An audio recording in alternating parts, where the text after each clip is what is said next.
Welcome to Television Sydney News. I'm Jessica Aquilina. It's great to have you with us. In this week's bulletin, Christy Abrahams to face sentencing over the murder of her daughter, Kyesha. A Kellyville toddler gets the chance to walk for the first time, and Parramatta to be transformed into a winter wonderland. But first, the Dalai Lama brought his wisdom and humour to Westmead Hospital this week. The 77-year-old addressed an ethics forum about organ donation, life expectancy and personal responsibility for health. He was asked whether healthcare workers should always care for patients, even if that meant they could be infected themselves. The real sort of selfless service is you should be willing to sacrifice your own difficulties in order to bring some sort of benefit to others. The spiritual leader says it's important to support people when they are ill. In ancient time, leprosy. Sometimes the people let isolate those people and not touch. But meantime, some sort of great masters, serving, voluntarily serving. Then eventually they themselves got the leprosy. He also spent time visiting patients in the hospital's renal ward. The Dalai Lama is in Australia on his Beyond Religion World Tour and leaves the country on Sunday.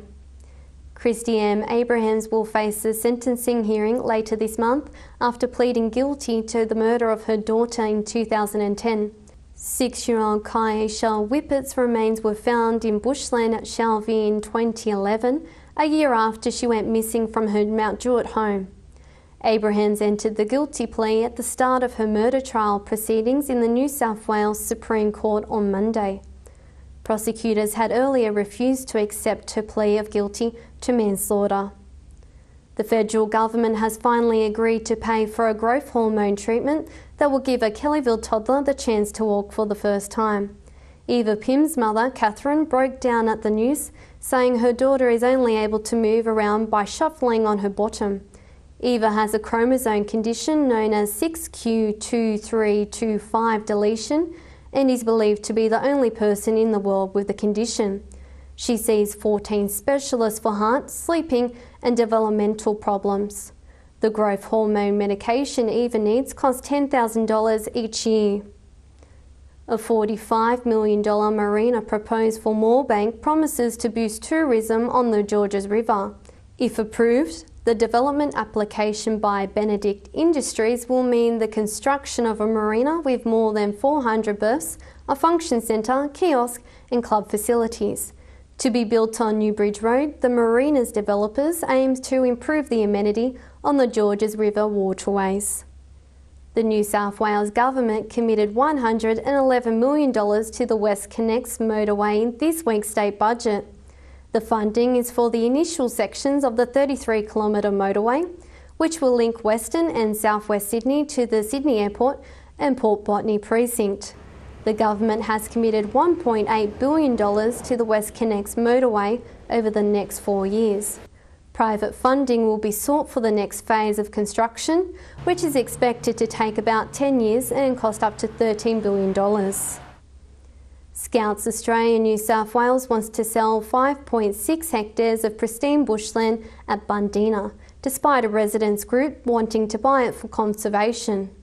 Scouts has rejected a pledge of $300,000 from the community to be raised over 6 months. The land at Spring Gully was given to the Scouts in the 1960s for use as a camping ground. But there's no road into the area, so the land was never used. The land adjoining the Royal National Park is expected to be sold to a private party, which is believed to be proposing ecotourism accommodation for the site. 4 players from the Greater Western Sydney Giants made a special visit to the Children's Hospital at Westmead this week. The visit was part of the club's new life broker Gentle Giants program, which sees players delivering 500 hours of visits to hospitals and aged care facilities across New South Wales, Victoria and the ACT.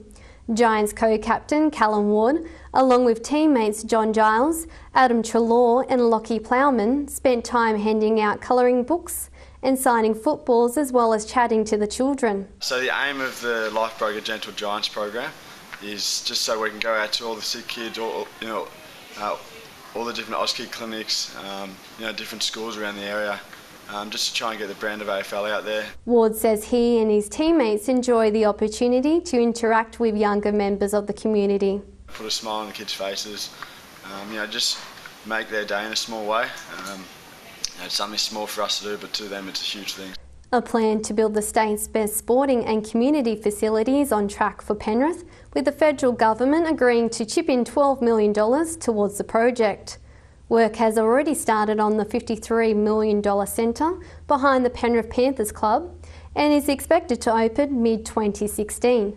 The Panthers have contributed $29 million and are seeking the remaining $12 million from the state government. The University of Western Sydney has agreed to move its sports science campus to the site once construction works are complete. The world's best electronic artists and thinkers from across the globe visited Parramatta last week as part of the 19th International Symposium of Electronic Arts. The exhibition showcased the best media artworks from around the world along the Parramatta River's foreshore over 2 nights. Hundreds of people visited interactive exhibitions which explored movement and sound. One popular exhibition, Grow Back Patty, created a cross-cultural dining experience through food, film and dance, bringing the bustling streets of Java to Parramatta. Performing as part of the exhibition was Indonesian and contemporary dancer Agan Gunawan. Gunawan says his role was to show how important a food vendor was in his community. Many people from many levels, so from poor people until rich people. So because the Grow Back, we have all of food in Indonesia, from drink, from main food, and fruit and everything. Gunawan says it's particularly important to thank the food vendor. So sometimes people now is getting forget with the thank you. I mean the true meaning of thank you. So sometimes it's only thank you, but no, doesn't meaning there.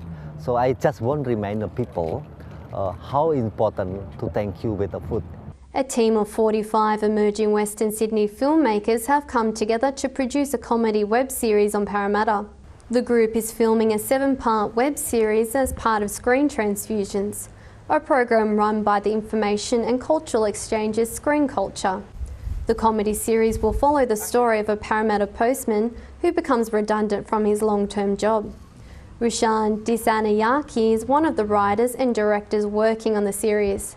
And it's about a retrenched, obsessive postman that's fighting to find a new job. Mr. Disanayaki says the aim of Screen Transfusions is to provide opportunities for local filmmakers like himself to learn how to produce a web series. And I joined ISIS Screen Transfusions because it is one of the places where a lot of local filmmakers go to.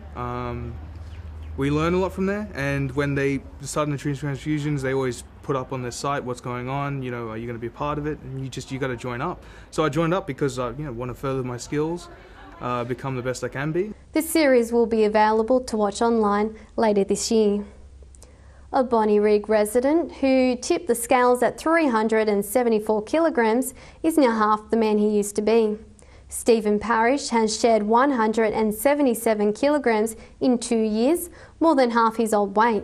The 44-year-old had an intensive training program at Camden Hospital and Anytime Fitness at Wetherill Park. He also had gastric sleeve surgery in February to remove 90% of his stomach. Mr. Parrish hopes to reach 173 kilograms by November, making his total weight loss 200 kilograms. His ultimate goal is to get down to 80 kilograms. And in sport, Australian natural bodybuilding champion Graydon Leong has now been named Australasian champion. The owner of a martial arts school in Preston's put his body and mind to the test and won over the judges at the recent Australasian bodybuilding competition. Mr. Leong was the victor of the under 65 kilogram category and was up against hundreds of competitors. It was everything that I expected it to be. It was a big stage, lighting, it was just very starstruck. Mr. Leong has been training as a natural bodybuilder for the past 6 years. He has always had a passion for sport and fitness, and by the tender age of 20 had won 4 World Martial Arts titles. Mr Leong, who also won the Australian National Bodybuilding Championships last year, says his secret to his success was a combination of commitment, discipline, passion and a well-balanced lifestyle. Bodybuilding, it's a very hard lifestyle. It takes a lot of time and dedication. You've got to make sure that your lifestyle is very well balanced in order for you to accomplish your passion and then be very successful at it. He now hopes to compete in the world's biggest natural bodybuilding competitions, Musclemania. Joseph Tramontana is still getting over the high of captaining the under-16s New South Wales State of Origin side at the curtain raiser of the first match of the series. Tramontana says the ground was a sea of blue and noise was deafening. His side beat Queensland 30-0 at the match at ANZ Stadium. The 16-year-old Patrician Brothers Blacktown student had an ambition to play in the NRL before the game. Despite being a Blacktown student, he hopes to play for the West Tigers one day. Macarthur will host one of the largest sporting events in Australia later this month, where more than 3,000 teenage netballers descend on Minto for the New South Wales State Age Championships. Competitors aged 12 to 15 from 49 netball districts throughout the state will compete in the championships over 3 days from June 29. No finals will be played. The teams at the top of their respective age ladders at the end of the third day will be declared state age champions. And finally, Parramatta's Church Street Mall will be transformed into a winter wonderland next week, complete with a giant outdoor ice rink. The Parramatta Winterlight Festival will return for 16 days this year from June 27 after last year's chilly but successful celebrations. The festival will open next Thursday night with a skating show by champion skaters from Australian troupe Stars on Ice. There will be plenty of reasons to brave the cold, with the festival also featuring vivid lights, performances, food stalls and roving entertainment. The ice rink will be open to skaters 7 days a week and children's workshops will run every day. And that's all for this week's bulletin. For more information on any of these stories, pick up your local Fairfax community newspaper. TVS News will now be taking a short break. So from all of the team, thanks for watching. I'm Jessica Aquilina. We'll see you next time.